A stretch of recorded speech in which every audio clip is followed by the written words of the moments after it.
ስብከት የሰበከማ ኤልያስ ነው ወገኖች። ቤተ መንግሥት ገብቶ አክዓብን እግዚአብሔር አምላክ አለ፣ በዓል ጣዖት ነው፣ አንተ እግዚአብሔርን አምልክ፣ ከእግዚአብሔር ውጭ አምላክ የለም የሚል ለኤልያስ ሰባኪት አለ ወገኖች። ምን እበላለሁ የማይል ብዙውን ጊዜ ለሰባኪ የሚያስቸግረው የቤት ጉዳይ ነው። ቤት አያስጨንቀውም፣ እሱ ቤት አያስጨንቀውም። ኤልያስን የሚያድረው በኩራት ፈፋ ነው፣ የሚያድረው ቀርሜሎስ ተራራ ላይ ነው። የቤት ጉዳይ የእንጀራም ጉዳይ አያስፈልገውም፣ አያስጨንቀውም። ባልቴቷን ያስነስቶ እግዚአብሔር በባልቴቷ ይመግበዋል።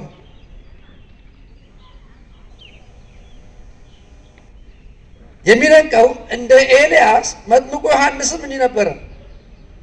ሉቃስ ይጽፍልን ወበኃይለ ኤልያስ ይሐውር ይላል። በኤልያስ መንፈስ ነበር።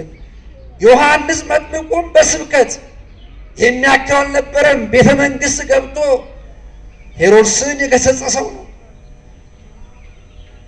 ወንጌልን በማስተማር ከሞተ በኋላ ራሱ እንኳን ሳይቀር ኤልያስ የሄኖክ ዮሐንስ መጥምቅ። እግዚአብሔር አምላካችን የቅዱሳን አባቶቻችን በረከት ያድለን። ወንጌል በመፍራት ወንጌል በመሳቀቅ ሳይሆን ወንጌልን በድፍረት ቃሉ እንዳለ የሚያስተምሩ።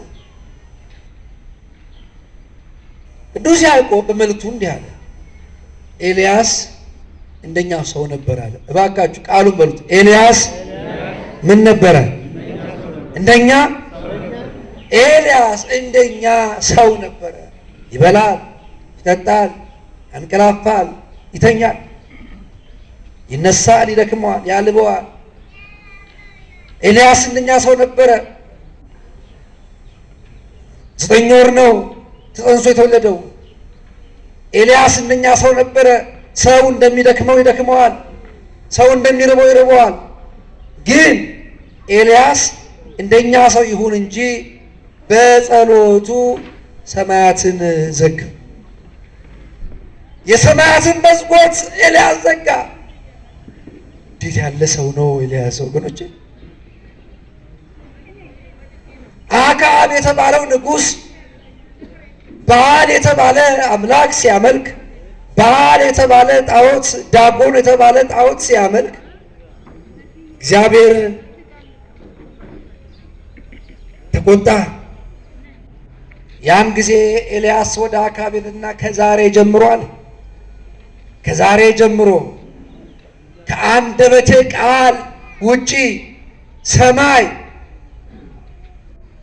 ጠልን ብታወርድ ምድር ዘርን ብትሰጥ ገዝቻለሁ አለ። ፍጥረት ይታዘዝለታል። ለእግዚአብሔር ስታዘዝ ወገኔ ፍጥረት ይታዘዝልሃል። ሰማይ